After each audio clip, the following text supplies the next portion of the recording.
Hello again. Welcome back to Patterns. This podcast, we're going to be talking about the linear system that I developed. And I want to begin by just giving you a little history. I've often been asked how I came up with the whole concept of linear, and God only knows. I have no memory of it. It was a long, long time ago. I do remember that when the idea came to me, it was because when I was working out all the sticking stuff, it just dawned on me, you're doing this all with your hands. There's no footnotes in there. And so it was really, I had to figure out how to do that, how to get some footnotes in there.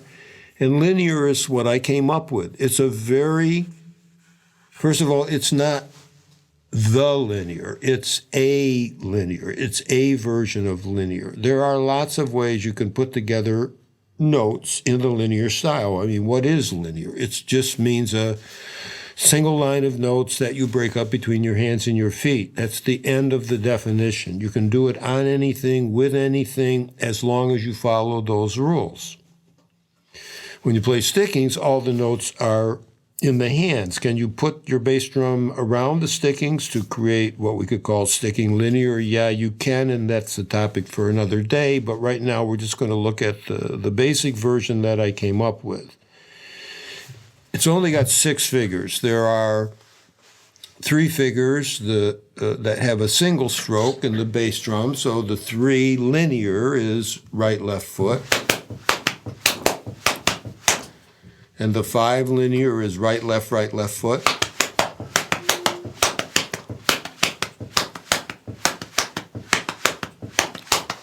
And the 7 linear is right, left foot.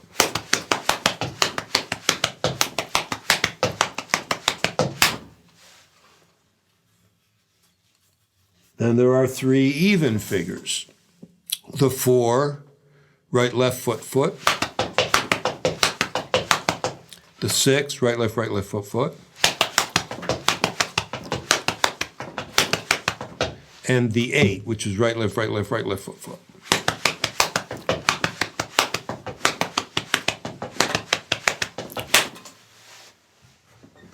Now, sometimes I'll get asked, do you have to play the notes in this order?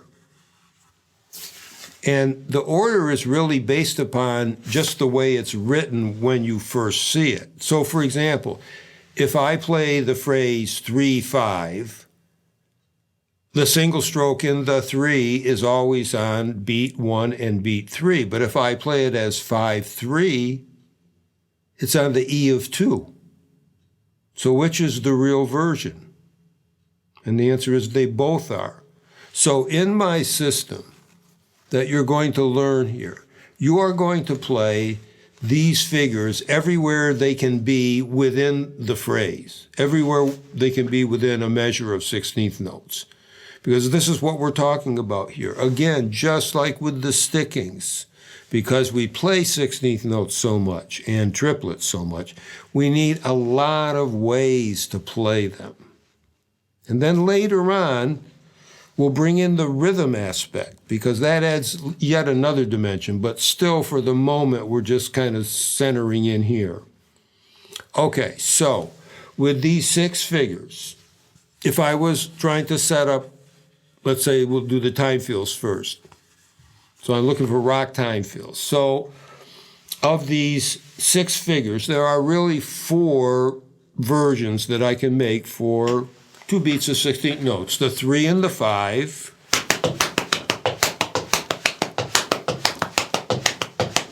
or the reverse, 5-3,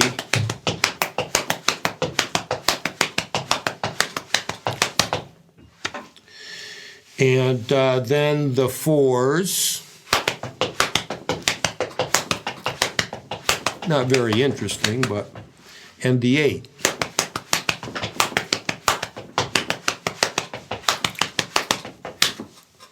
That's it, 4 phrases. It's the same with the stickings. If you take the 3-5, you can do it as either 3-5 or you can do it as 5-3. Those are the 2 versions that you have. And then what you do is you take these phrases and you work them out for time fields. And in the book, again, this stuff starts on around page 40, and I explain all these things, and I give you examples of them. If you don't have the book, though, I'll try to give you the basic idea of what you do. So there are two phrases, the 8 and the 4/4, that are flatter in the time because they match in with the rhythm. And then there are two phrases, 3/5 or 5/3, that are more syncopated and basically more interesting. So I'll start with the simplest, the basic phrase, just the 8. So you're playing 16th notes, and you 3 and 4 and.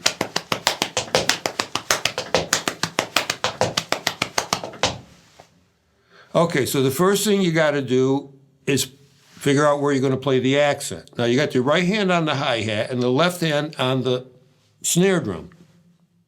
So if I want to get the 2/4 accent, I'm going to have to bring the right hand over from the hi-hat to the snare drum. Then I get.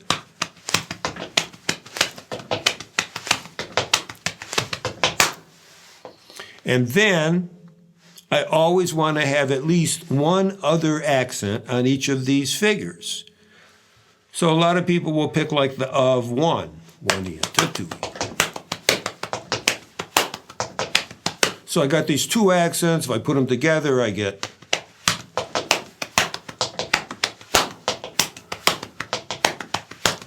Or the other way.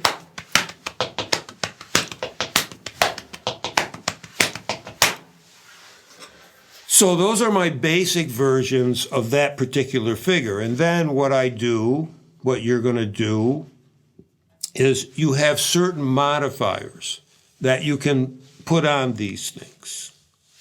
One of these modifiers has to do with taking some of these 16th notes that you're playing as single strokes and doubling them up and playing them as a double stroke.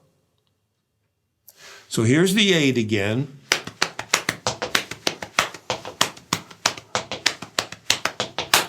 And let's say I double up.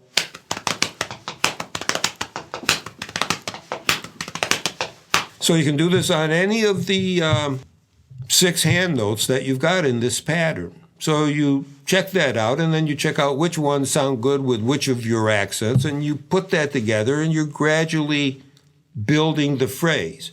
Because if you combine different versions, the listener will hear them as different things.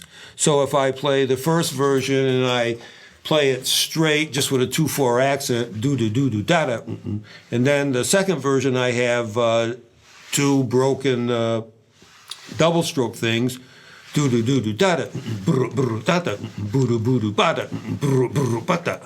Or I change the accent the second time 3. Boo-do-boo-do-ba-da, boo-do-boo-do-ba-da, brr-brr-da-da, boo-do-boo-do-ba-da, brr-brr-da-da. There's a lot of ways that you can do it. And it's not like you're trying to just master one and call it a day. What you're going to do is you're going to learn on a lot of versions. So the core of the feel is really the accent structure that you're using. The embellishments, like the 32nd notes, and one other one I'll talk about in a minute, are embellishments. They're add-ons. You can put them on and you can take them off whenever you want.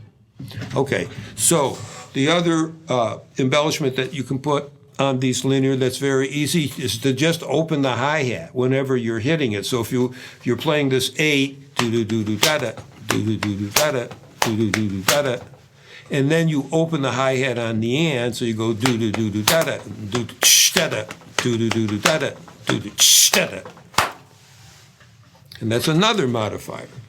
So then you take all of these, you put them together, and you make a feel. So then you get do-do-do-do-da-da, brr-brr-da-da, do-do-ch-da-da, brr-brr-ba-da, things like that. It's easy when you've got 3 or 4 or 5 pieces, like Legos, to keep putting them together in different ways. And that's what you're really trying to do when you work on this material. Okay, now let's look at a phrase that's a little bit more syncopated. It's another one of these 2-beat phrases, but a little bit more interesting. And it's the 3 and the 5. So the 3 is right, left foot. The 5 is right, left foot. So you get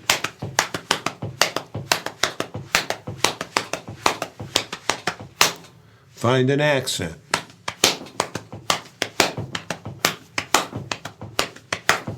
Find a different accent.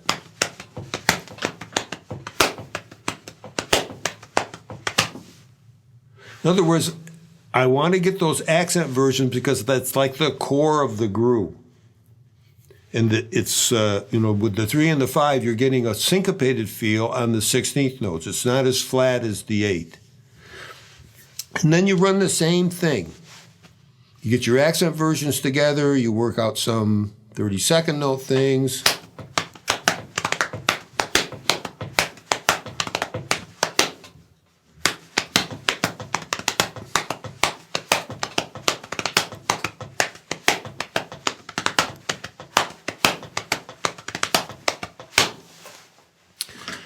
And then you put those together, and that makes up your feel. Now, a way that you can practice this is you set up, you always want to have routines that you can run stuff that has a lot of different versions in it.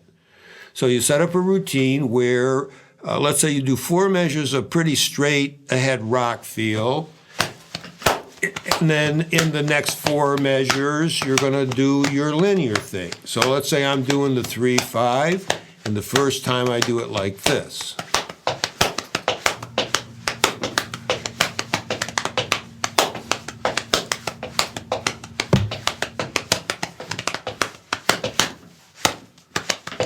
And each time I go back to it, I run various versions that I have. I try putting different things together until I begin to get a sense of what I really like, how I really like to structure and organize this feel to make it my own. Also, while you're doing this, there absolutely is nothing wrong with moving some of the notes to other sounds on your set. So you go ba-da, boom, boo-da, ba-da, boom, boo-da. Take what the pattern gives you. If you see an interesting line and you think it would sound good on a certain part of your drum set, yeah, well then go ahead and do that. So when you're doing the linear, this is what you're doing when you work on the time fields. And what I would suggest you do is just work on those first 4 phrases, the 3 and the 5, the 5 and the 3, those are the interesting ones, and then either the 8 or 2/4. Because these 4 phrases are, when you put them together, are going to make up over half of all of the linear phrases you can make in one measure in the 16th note rate. So they're really important building blocks. And when you start mixing them together, some of them are going to sound a lot different than they do now. So like when you play a phrase like 3-8-5 and you get the 8 in the middle and it's starting on the syncopation and it gives you a whole different bunch of stuff to do, you're going to see this. But for right now, we're just trying to get these 4 phrases so they're cool. So if you have the book, that material's on pages 40 and 41. And if you don't have the book, just go ahead and try to do whatever you want to do, and that will be fine with me. So this is what's going on with the linear. And the linear and the stickings are really just the 2 ways that we have of playing notes. Either we play them with our hands, we call that stickings, or we play them between our hands and the feet, and I call that linear. Linear literally just means a line of notes. You're just playing a line of notes. Linear has been a part of drumming since the beginning of drumming. It's always been around. So have stickings. And this is just a particular version that works really good for the drum set. There's a whole nother different kind of linear that I present in the linear time playing book, but that's for another day. This linear is the one you can take to the bank. It's easy to play. There's a ton of things that you can do with it. It's extremely flexible. I don't know anything that you're ever going to get more bang for the buck than linear. So definitely check this stuff out, and I'll see you next time on Patterns with Gary.